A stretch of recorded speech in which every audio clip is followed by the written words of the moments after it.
Okay, thank you so very much. Yeah, this has been we're meeting for an hour, and I hope I can squeeze all this in because it's really hard to address this whole notion of intimacy, giving it a light treatment.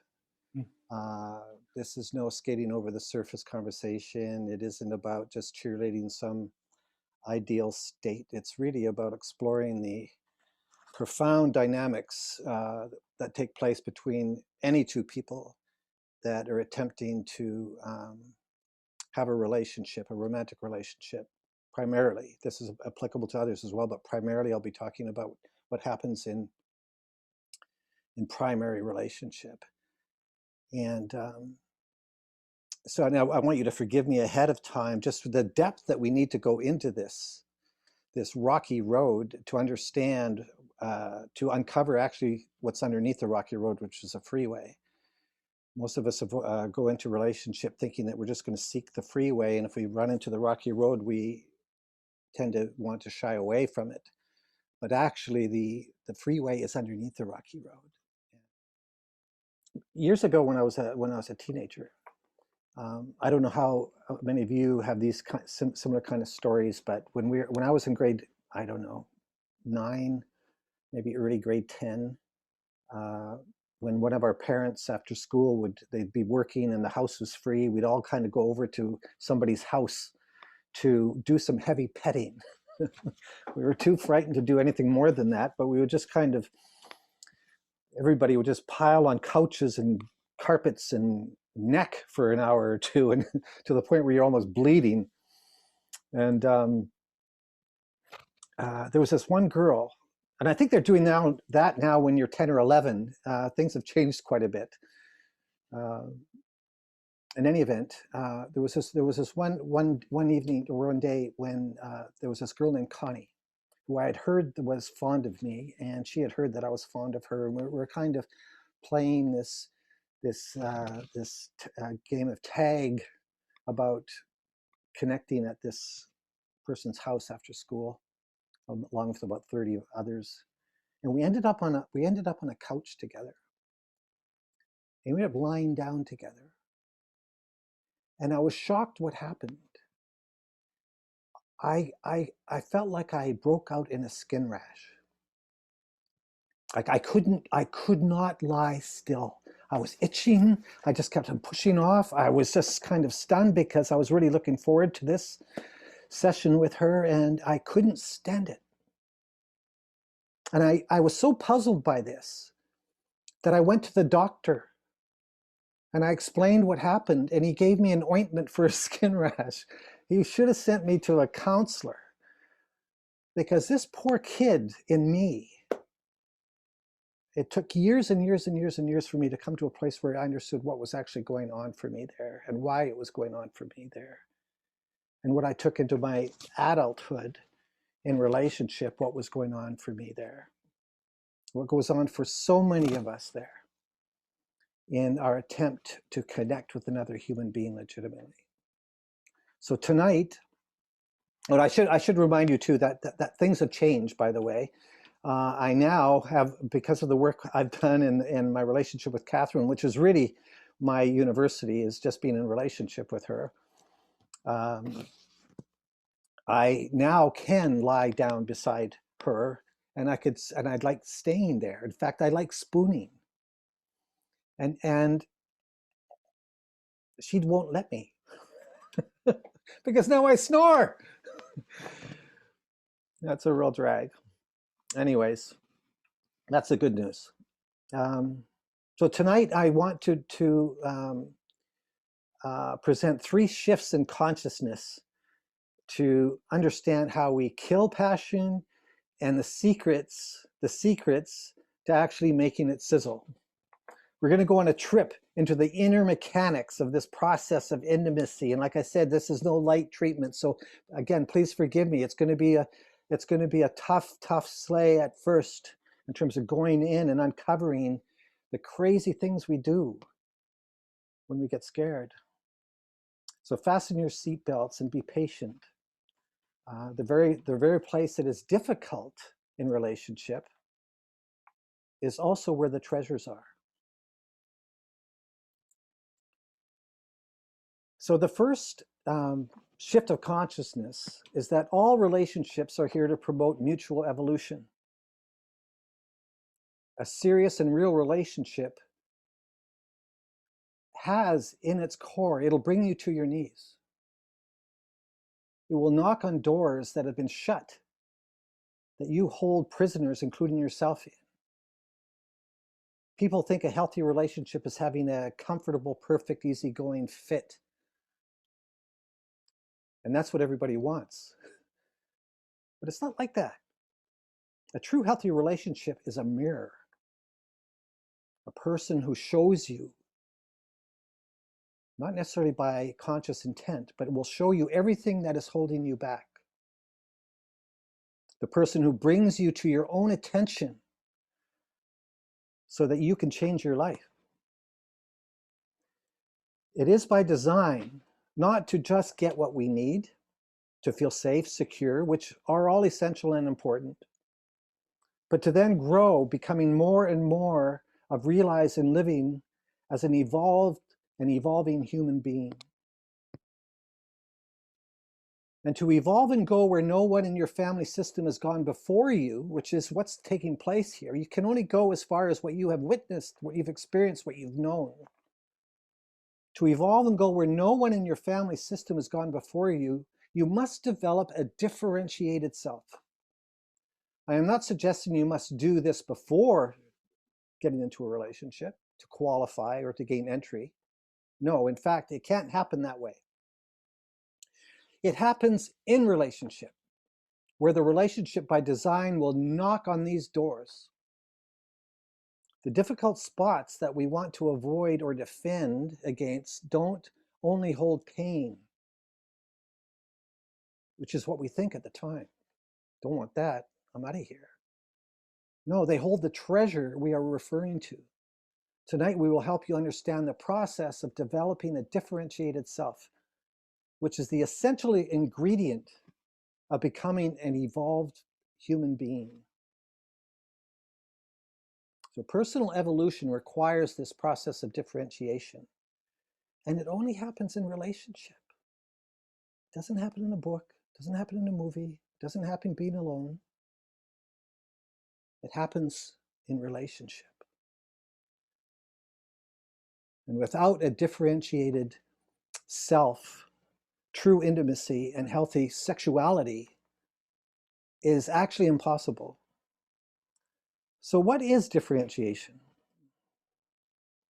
Differentiation is your ability to maintain your sense of self while also being emotionally or physically close to another.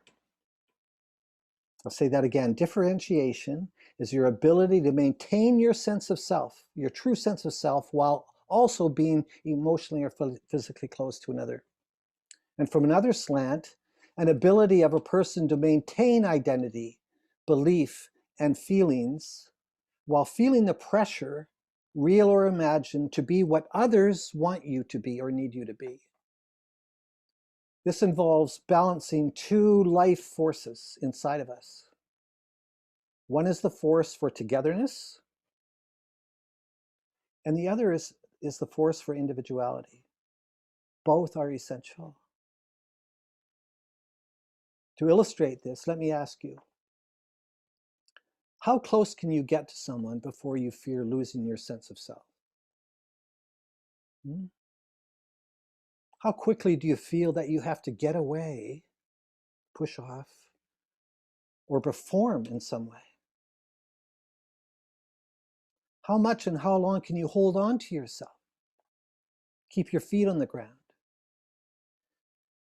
A well-differentiated person can be close without feeling he or she is losing their individuality, right? And conversely, can be an individual or on their own without losing their sense of having closeness with another. In order to have true intimacy and evolve together, you must be able to keep these two life forces in balance, with one occurring without one being at the expense of the other. You must be differentiated.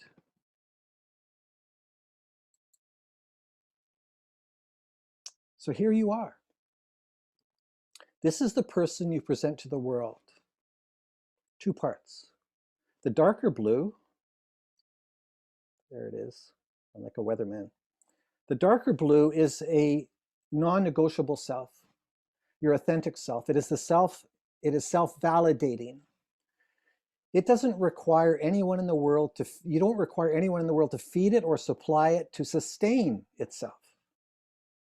It isn't a role or a function, it is a person. You could be close because you choose to be close. This aspect of self can stand on its own 2 feet. Now, this does not mean that it's rigid or controlling. It doesn't require defense or management. It just is. It's the part of you that is you, always has been you, and always will be you. Who is that that has always been there? Even in your earliest memory, right? What's your earliest memory? There you are. It won't recognize or barter itself. Your self-validating, authentic, and differentiated self can remain and be comfortable even in conflict, even under pressure. It holds itself because this part of yourself isn't threatened. Here you know exactly who and what you are. The light blue part, this light blue part is the only part of you that's your undifferentiated self. It's the part that negotiates self, is measured, has radar, focuses on other, even if it appears to be avoiding other. It's always looking out at the other to feel okay. It's always a little bit anxious, always knows where other is to either get something from or to get away from. Either way, the strategic self's sense of feeling okay depends on negotiating the preferred distance or closeness to the other, all to relieve or get away from a very familiar anxiety. In your romantic relationship, it positions or postures itself in 1 or 2 ways to manage this anxiety.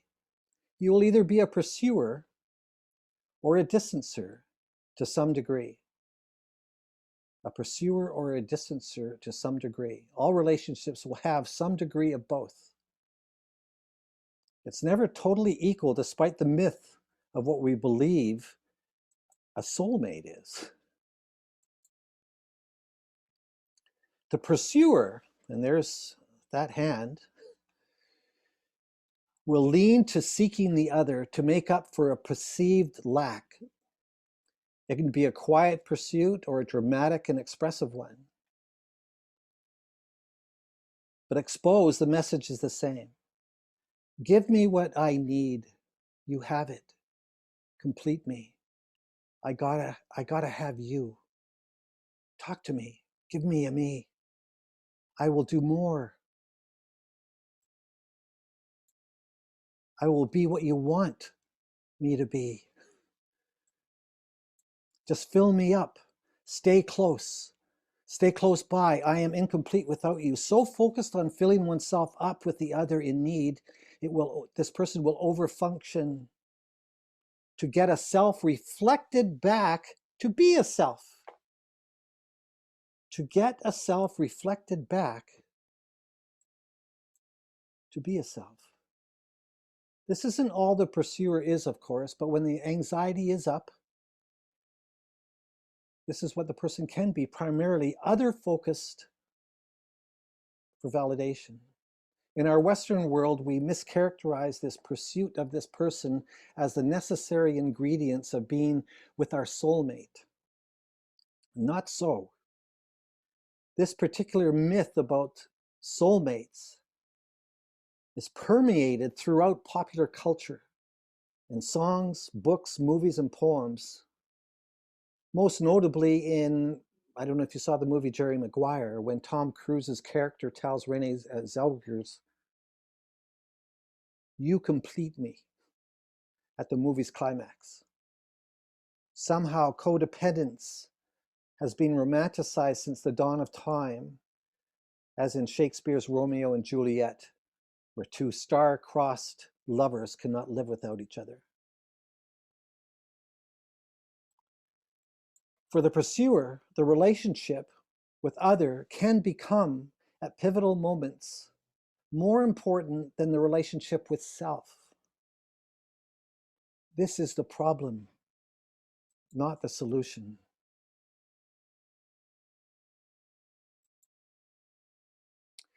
And then there's the distancer.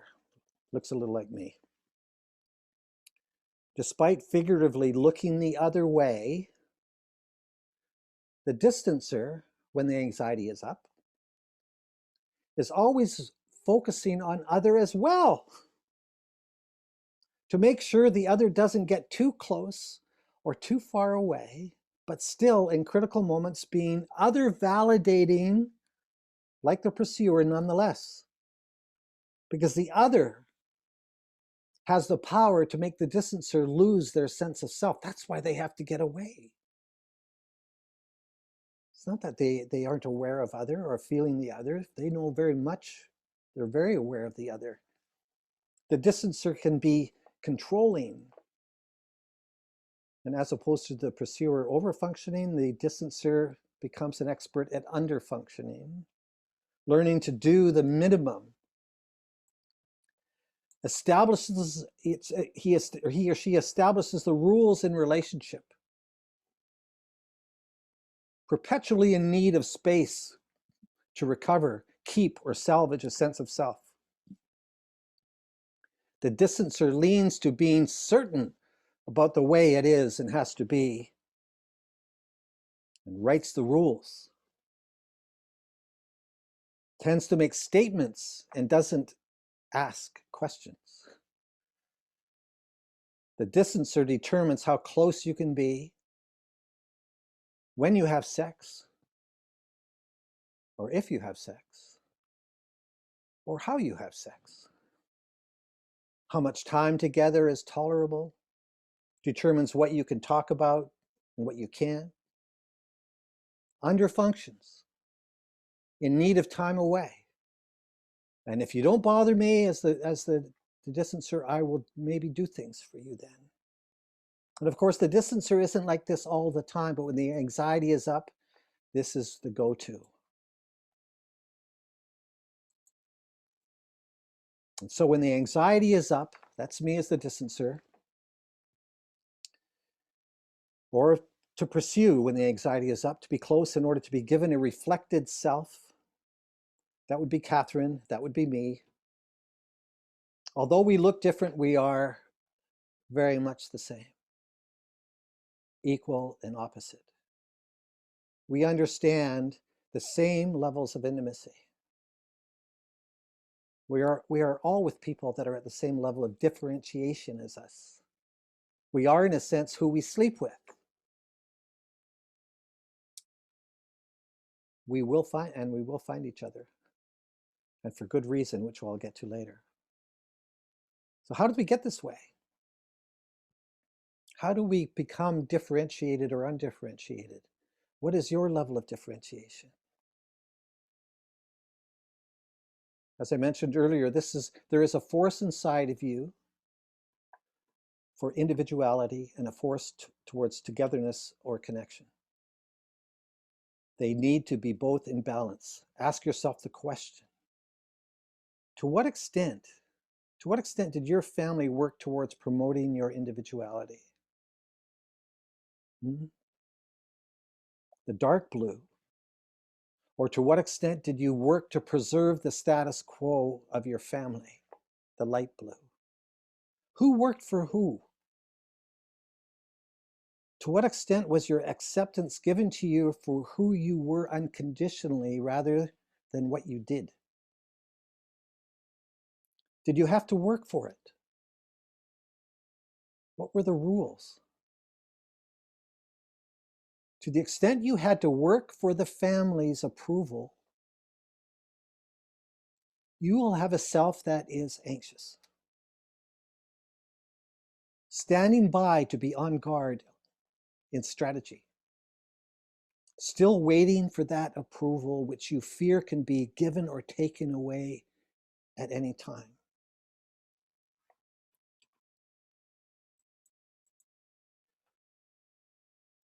And this is how Catherine and I got this way. So Catherine and I meet, and here's what we bring in.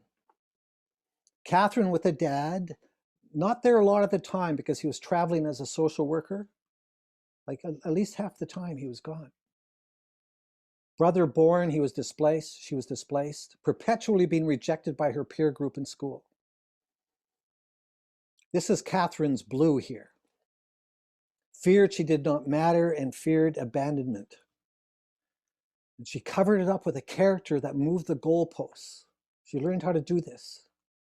She became the nice girl to please the distancing male, to gain approval and acceptance, whether it was dad or boyfriends or me. She was other validated, focused for her survival, as was I. She looked for overt acceptance for men, to reflect a self back to her. The results in pursuing more in relationship with what the other would give her than who the other was in the early years. And not knowing the difference. Romantic ideation, waiting for Prince Valiant, needing a we to have a me. Pursuers are needing a we to have a me. For me, the blue is the self I made up growing up in a home with a violent alcoholic father. I believed men were bad. I must be bad too. Underneath it, all I feared was that I was defective, but found great acceptance in rescuing my mother and my sisters. I was the only son. Profound shame that I was not good enough covered up by my defenses of being Superboy. A fear that I would be engulfed by a woman at the same time, taking care of women so much that I have to run to keep myself. I should have trained for the Olympics. And that's great for the rescue call. I was great for the rescue calls and the acclaim I got, but don't ask me to stick around and don't get too close to me. The blue region fears that if a woman gets close, she would not love me, but would find out how defective I truly am. That's what that teenager was feeling lying on that couch. But at the same time, needing to be approved that I was actually okay. Closeness was my kryptonite. So I end up controlling, not even consciously, just unconsciously having to, making the rules about how close we can be. The behavior there that covers up that fear is the runner, the untouchable. And despite my looking the other way, I was as much other focused as Catherine by needing to be liked, as seen as okay by her, but from a distance. My survival dependent and depends on being liked, or I am guilty and defective like my dad and like my family. Having Catherine criticize me can feel like death. Not nearly, I mean, I still get twinges of that, but not nearly to the extent that I used to. We weren't like this all the time, of course, and aren't. Either are you. It isn't all we are, but when the anxiety is up, and that's the place we have to focus on, because that's also where evolution takes place or not. Is the underpinning of that anxiety, dealing with that anxiety. When the anxiety is up, when she gets too close or I get too far away, here it is in a nutshell. I am needing distance from we to salvage or preserve and protect my me. That's the motto of the distancer. Catherine is needing a we to have a me. Weird but true. This is the motto of the pursuer. Needing a we to have a me. We are at exactly the same level of differentiation. We only meet those at the same level of differentiation, or it's like Velcro. We only meet those at the same level of differentiation or the same ability to legitimately be intimate. You are at the same level of differentiation of the one you are with that may flatter you or insult you, and with all that you have been with in your history. You are who you sleep with. And so we poke, Catherine and I. Just go to the next slide. We poke and take a look at each other. We poke out from our defended selves and notice each other, noticing each other across a room. Actually, this was in a lecture hall when I was giving a lecture, and she was in attendance, came up to say hello to me. The excitement. Those first few weeks of the relationship, there's so much to talk about. We're undefended, we're curious, right? You're not scared yet. We're open. Why is it so easy at the beginning? Why? The reason is because there's nothing at stake yet. More in relationship with what could be rather than actually what is. And that is okay, because we deserve that. And we can have that. But it's not quite that simple. At that stage, in those first few weeks, we celebrate everything. I remember in my 20s being at a party, and I overheard a conversation of two people, a man and a woman that just met. And she said, I went to high school in Kelowna. And he replied, he said, you went to high school? Guess what? So did I. Like, just this idea of just finding everything in common and celebrating it. So we're not scared yet. There's nothing at stake yet. Boy, can we fall in love there. And that becomes the problem. Because when we fall in love, when we have that feeling of falling in love, they are now becoming important. And that's the key word. None of the problems get activated until the other starts to become important. And incrementally, right, as time goes by, the other becomes more and more important to you. More time together. The other introduced to friends, family, living together, a home, kids. Why is that a problem? Because once important, the other then has also power. In my case, as soon as Catherine became important, and it didn't take long, all my memories came up. This is the blessing and the curse. They need to come up to evolve. And when they come up, they also hurt.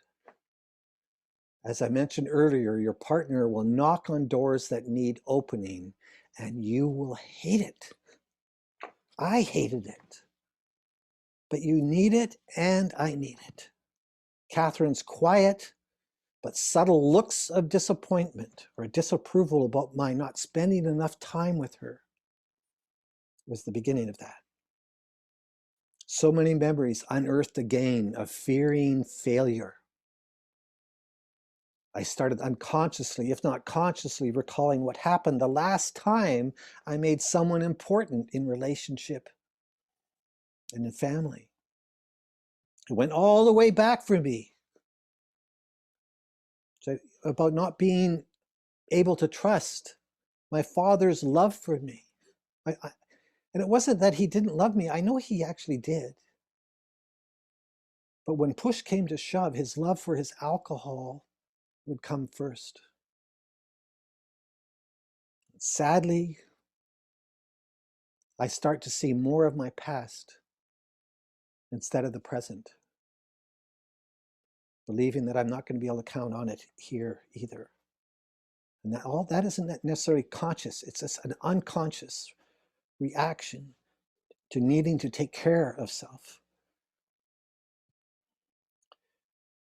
Secretly, now we fear the other has power over us. I didn't tell her that. I wasn't going to let her know that. Because I don't want to want. We don't want to want, even if we actually do.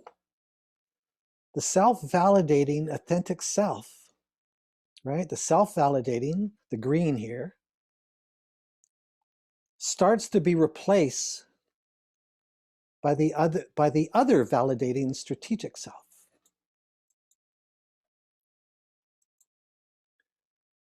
And so we start backing up. I start looking out cautiously instead of coming out bravely. I start to distance even more. She starts to pursue even more when she sees me distancing. The more I distance, the more she pursues. The more she pursues, the more I distance. Which causes which? Neither. It's a cycle we know very well. Does that sound familiar to you? This has to sound familiar to everyone because every relationship has a pursuer and a distancer to some degree. This is what is in her toolkit, and this is what is in mine. I start to distance to keep and salvage my me, and she starts to pursue to get a me reflected back to her. I'm running away, and she is running towards. We are both running, just in different directions, but for the same reasons. She overfunctions, she knows how. I underfunction, I know how. And as soon as I become important, Catherine started focusing on being a good girl to get validation from me. I started looking out to figure out how to put the minimal effort into pleasing her to avoid being swallowed up and losing myself. I, as the distancer, will purposely look like I am distancing to broadcast that she is not important. But the truth is, I am distancing because she is important.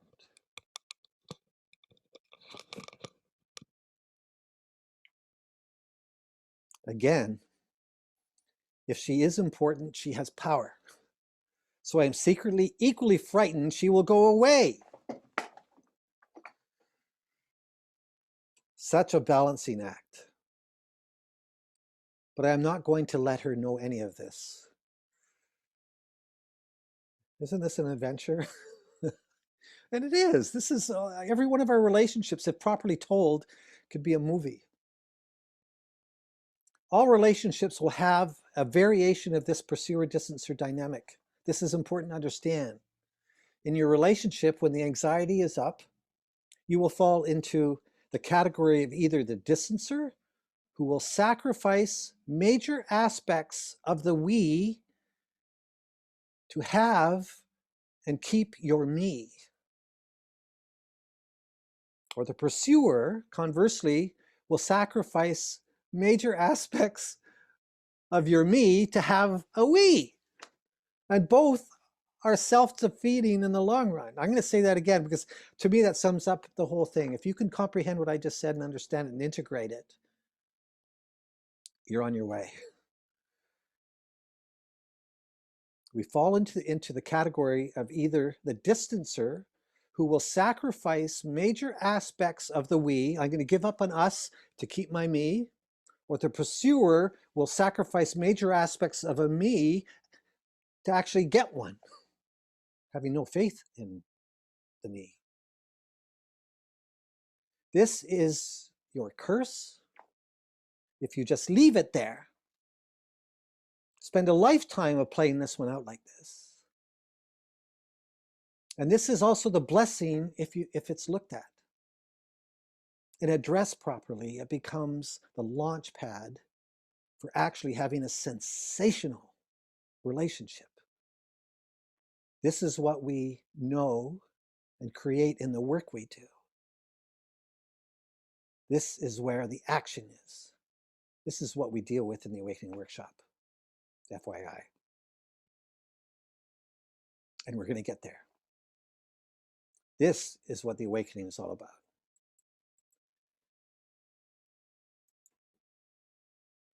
Incrementally then, over time, as Catherine becomes more and more important to me, living together, house, sleep, step parenting, business together, same bank account. I never thought I'd ever do that. Can't imagine not having the same bank account now.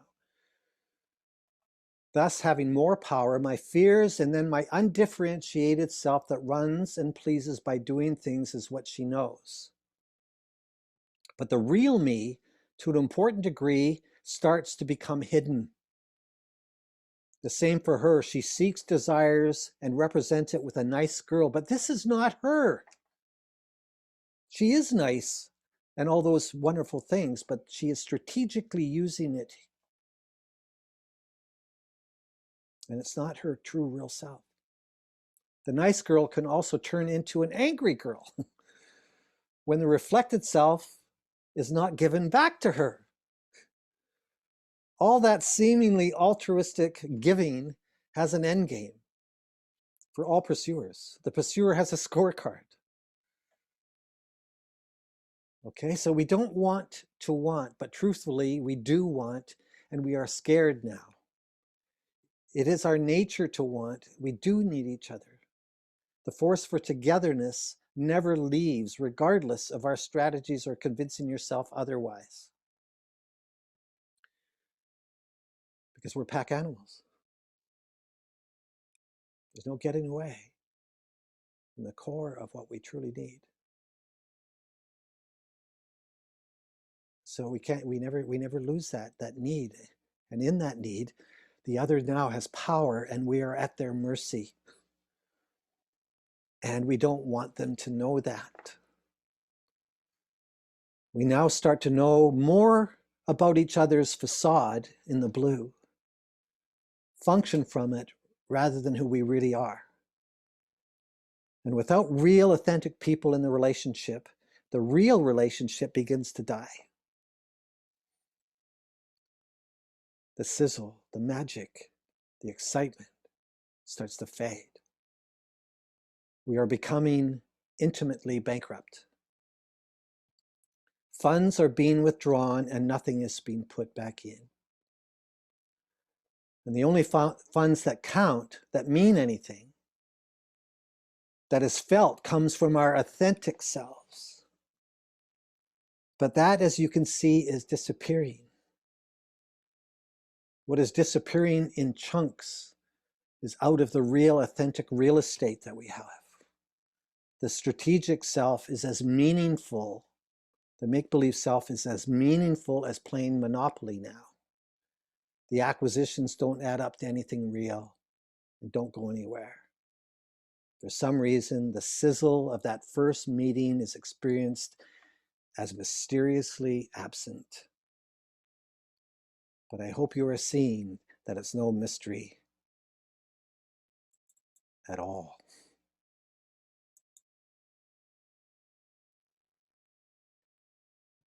If Catherine's overfunctioning pursuing, in Catherine's overfunctioning pursuing, it looks like she was the one that was able.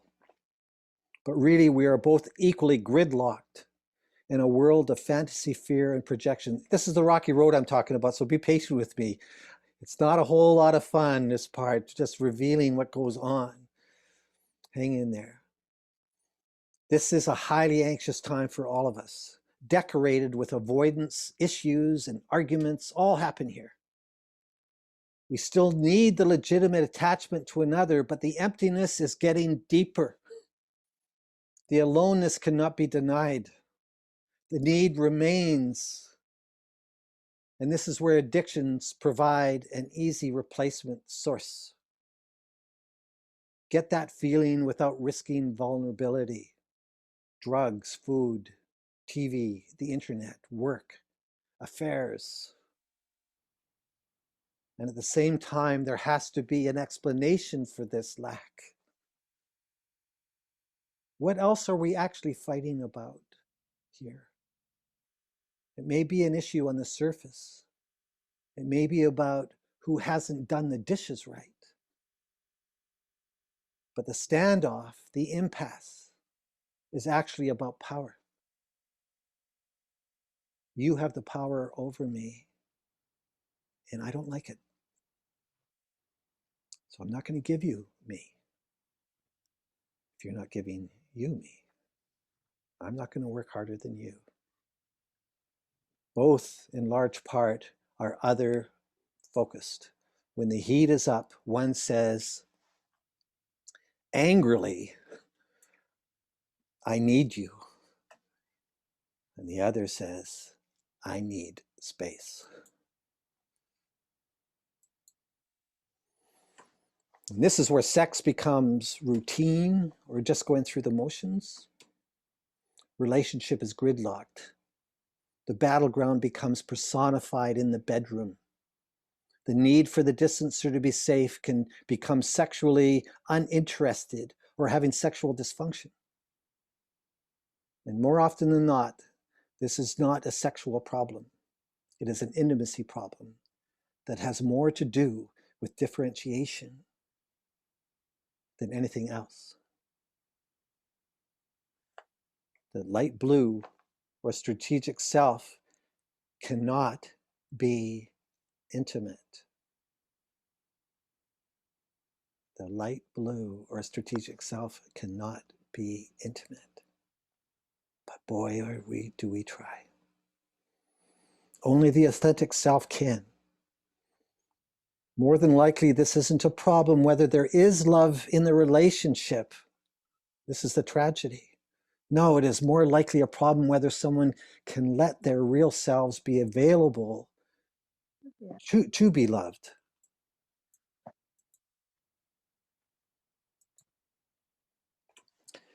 So at this stage, the view from the blue tends to see what we fear.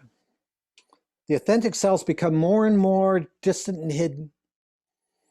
How are you going to feel love there? It's impossible. It gets intense. We fight over small things, hiding the real problem of being alone and feeling the very real pain of not knowing each other any longer. More knowing what we fear.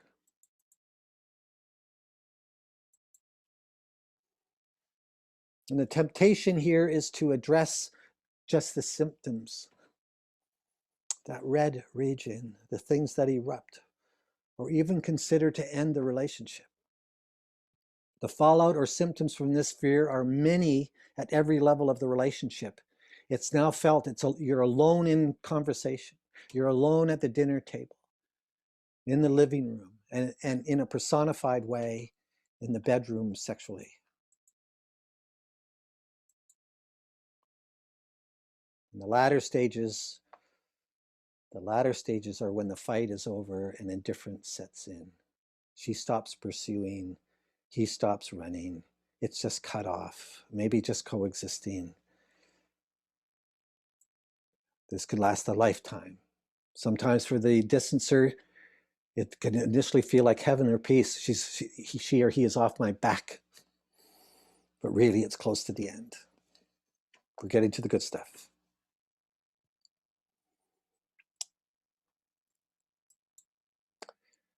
Okay, and so now for the good news. You and I can wake up and become differentiated in the middle of all this. This is where it happens. To some degree, this has to happen for the good stuff to happen. This is the doorway to another world. We can pioneer a path to self-validated intimacy. And what is self-validated intimacy? This is the credo. This is what we could put on our fridge. I don't expect you to agree with me. Somebody has their mic on. I'm hearing you speak. Could you, do you see where it is, Craig?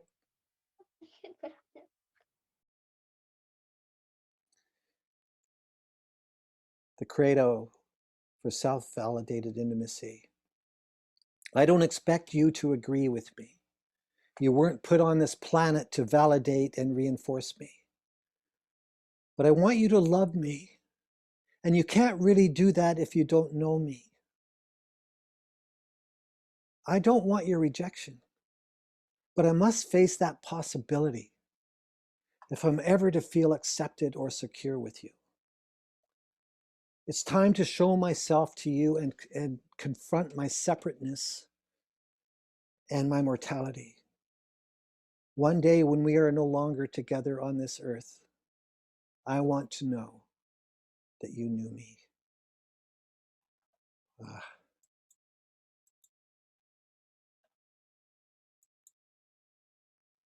So this brings us to tip number 2. Your level of differentiation, right, in the middle of all this anxiety, your level of differentiation has to keep pace with the growing level of anxiety you experience due to your partner's growing importance and thus power over you. The importance the other has with you is asking you to grow. To grow where no one in your family system has gone before you. This is why people, like one generation looks like the next, the same over and over and over again, because nobody is venturing into this new territory. Nobody has developed this new muscle of what you do when you get to this place. This is where you have the opportunity to evolve or not. It's a little like lifting weights. If you want to get into shape, your muscles have to keep pace with the weight it now is attempting to lift. Thus it grows and develops. It's really no different with lifting the weight, the anxiety in relationship.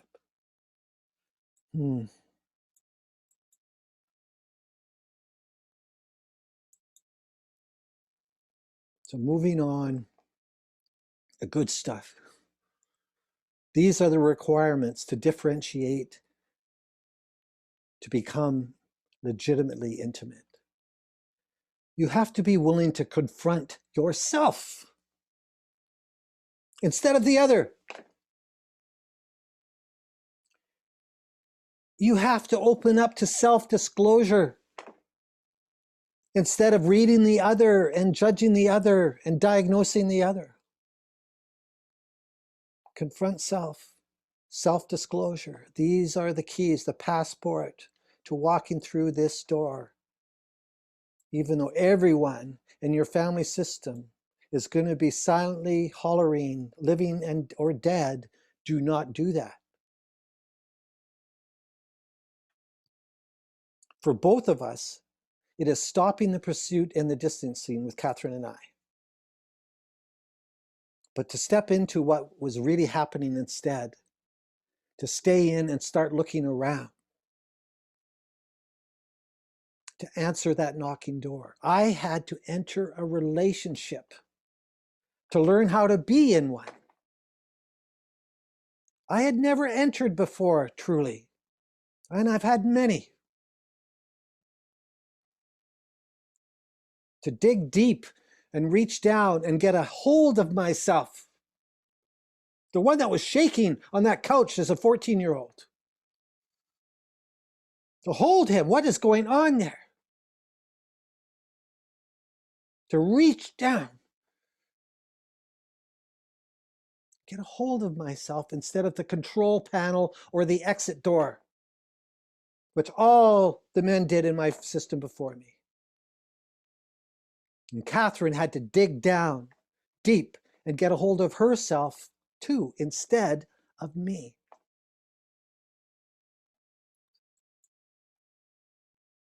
So here's Catherine and I, the next stage of this. It came to a point where I was doing my distancing thing, and I would say quite often, not often, but I said often enough when things got really critical and unpleasant, not being able to stand being that close, I would say, I don't know if this is working out. And I wouldn't say that in order to end the relationship. I just said that because it always produced a good effect in terms of getting my comfortable distance again. She would go back to being a nice person and moving the goalposts for me. Well, she stopped doing that. One day she said, the next time you say that, I'm going to believe you. This was a turning point in our lives. I had to decide, what am I going to do with that? Am I going to bounce off, blame her, get out of there? You don't give me um, ultimatums. No, no, something. So I had come to a place where I was tired of this routine. Here goes another relationship. I decided I had to tell the truth. Finally, there's no solution in leaving any longer. I had to bust myself. Catherine busted herself by doing that. That was so un-Catherine-like, to not move yet another goalpost so he could win. I had to bust myself. Catherine was not causing my anxiety. She was only triggering it. I was not the cause of her anxiety. I was only triggering it. This is the crossroads. No more. I confess to Catherine that she is not the cause of it. I confess my fear of losing myself and my family. My guilt of being a man. My fear of criticism. How much I need her approval, but don't tell her. How much I care about, but don't tell her how much I care about her. How frightened I am that I will lose myself again. How frightened ultimately that I will be rejected. How frightened I am that she will abuse the power she has, even though she's totally incapable of that. How frightened I am of letting her know how much I do love her. Which is maybe the hardest thing to really let somebody know. I get a hold of myself rather than getting a hold of the door or the more control. She gets a hold of herself rather than a new hold on me. She confesses how little she has considered herself her whole life and needs someone to give her a self back. How unfair that is to her and to me.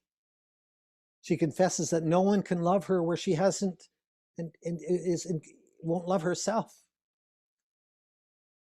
This was a life changer for Catherine and for me, and she started it. Vulnerability, true vulnerability. So we both reached down to get a hold of ourselves instead. This day was the first day of our new relationship. It impacted us deeply. It is also the first day of the Awakening Workshop, the way we've designed it, based on this. We haven't forgotten. My task now is hang on to myself while being close. And hers is to hang on to our we when she is alone or away from me. We're both getting really good at that. Which one fits for you? Are you the distancer whose task now is to be an individual while being close? Or are you the pursuer? To be able to learn how to have a sense of closeness, even when you're by yourself.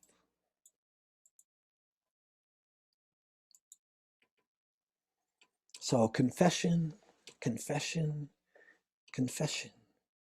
To be vulnerable where you actually are vulnerable. You don't have to invent areas to go. You already know where you're vulnerable. You already know the areas that you don't talk about it. That's the pathway. Confessing the answer to these questions. Where did you come from? I mean, what's your story? What happened back there? What happened when you were a child, being close to mom and dad? Did you work for the family? Did the family work for you?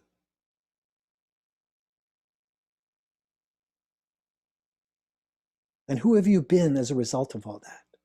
How have you played relationship?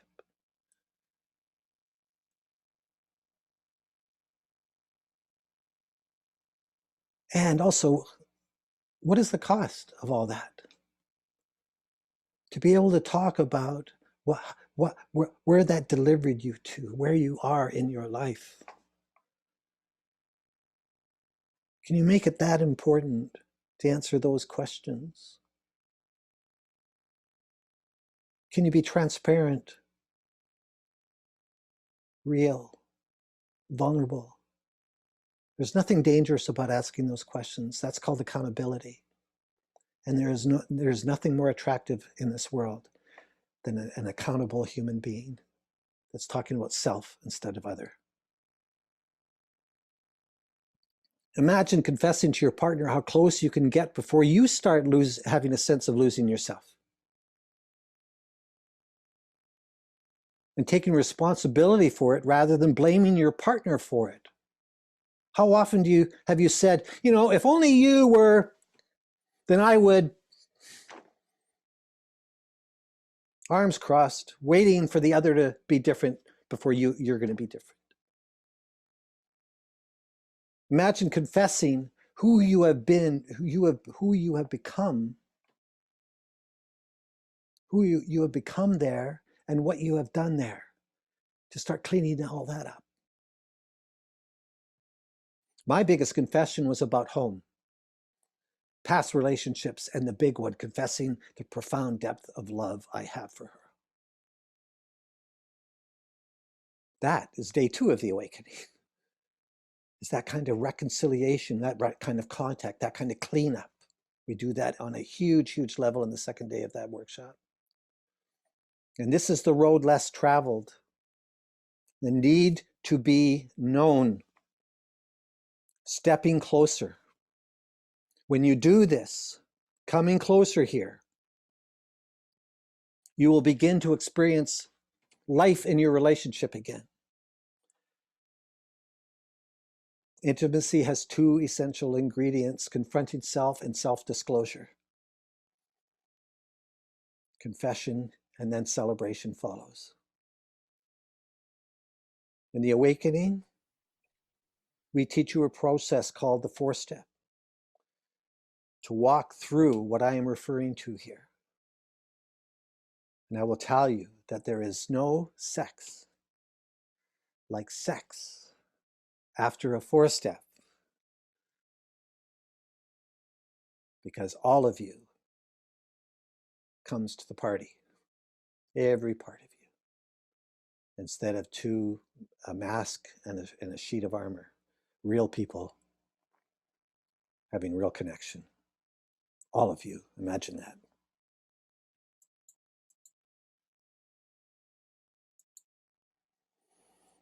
So more of me started to show up, and is still in that process. Started to see a whole new view. These hands of hers coming closer to me now, I now experience as warm and welcoming. Catherine wants to legitimately love me, unconditionally. She knows who I am. I carry that knowledge with me. I can't tell you what it's like to go about my day knowing that somebody knows me completely. It's such a big shift. This is a brave new world of electrifying your entire system. You are literally rewiring your neurocircuitry. You will literally start to look different. Some call this the awakening facelift. You will see a different world because you're now looking from a real person. And you will see a different partner instead of a compilation of all the projections from your past pasted on him or her. Reality is an aphrodisiac.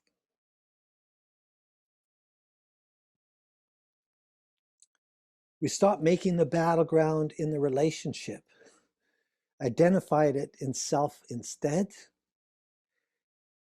and are turning the battleground into a playground, which is its natural identity. More of me became and continues to become available, and also my view of her is profoundly different and continues to evolve. Our success and yours can simply be measured by the extent that our level of differentiation, your level of differentiation, keeps pace with the level of importance we are, you are, I am, willing to admit and acknowledge to each other.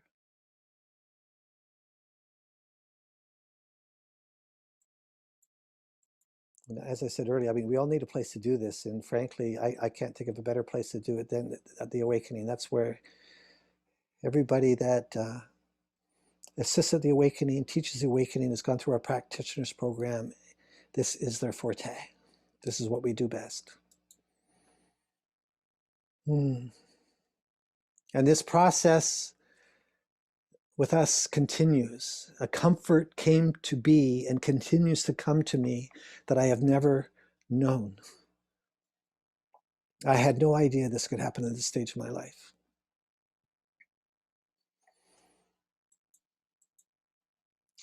And so we asked ourselves now, after this, after we ask, where did you come from and where have you been? And now you can ask, who are you deciding to be? Who am I deciding to be? And communicating the answers. This is day 3 of the Awakening. Looking ahead. The beautiful reunion with what is behind the door and who is behind that door. If you're waiting for that beautiful, intimate experience, for that sexual or loving relationship to just come your way, it won't happen by itself. You have to bring that beauty to your intimate relationship or the sexual arena. That love to and from yourself to all the intimate arenas. To celebrate and be emotionally responsible with yourself. Bring all of yourself to your life by celebrating yourself and bringing your authentic self, whether it is what you know or vulnerably confessing what you fear. You, in fact,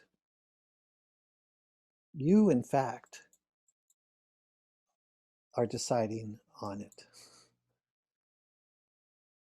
You are. The measure of intimacy is equal to the extent that you enter those tender areas and actually know this person in their struggle too, loving them, but respecting them enough to allow them to wrestle with their own self, to heal and to evolve as well.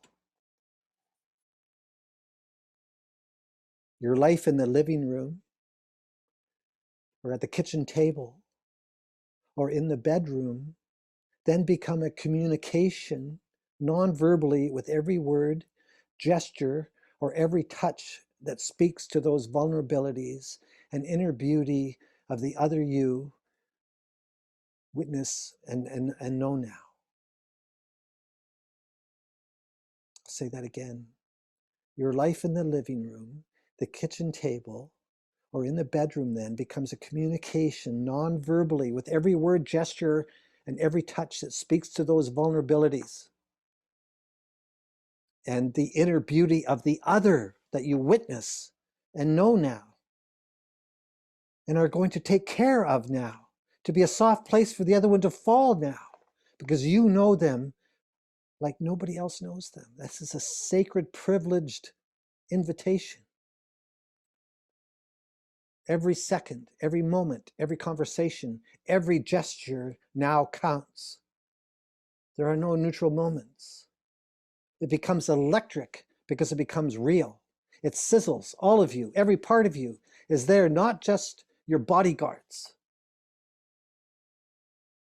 It becomes not just physically naked, it becomes emotionally and spiritually naked and enters a territory that allows for the emergence of something else now to rise between you.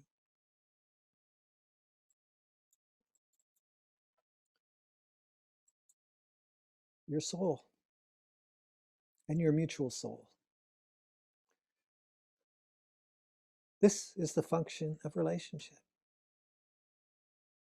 is to bring heaven to earth. And we can't do that alone.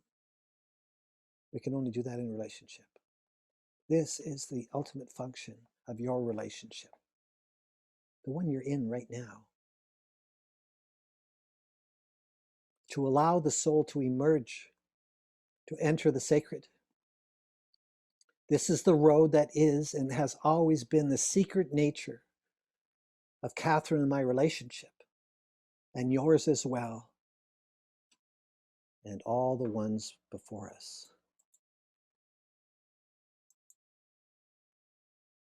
The closer we become.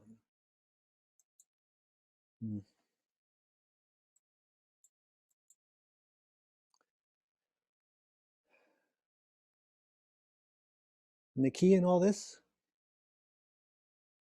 is a decision. Have you noticed that? This isn't like winning the lottery.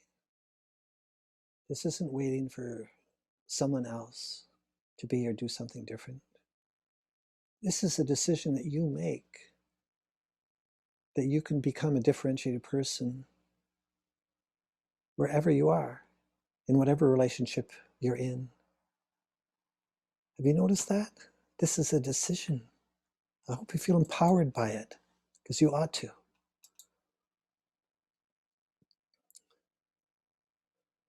So true intimacy is not magic, although it can feel like that and will feel like that. It's a decision. So come with us. Come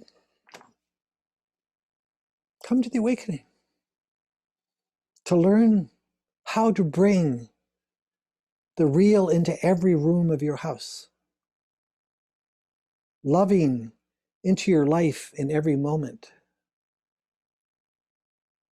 To practice being more of yourself, more often, in more places, so you can let the important other in your life know how important they are and allowing them to have power now, and for you to be in yours.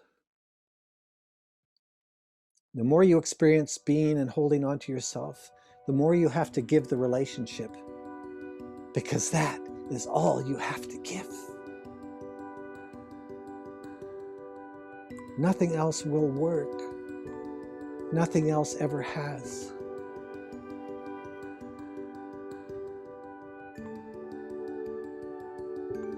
It's the only thing you have to give is the real you. And that ought to be refreshing and relieving. You don't have to work at that. It's there. If you are the type of person that wants to be that alive, that connected, that much in a state of love, if you were a person like this, you can make that choice. Make it now. Not only will you discover yourself and the other and the purpose in your relationship, you might meet God.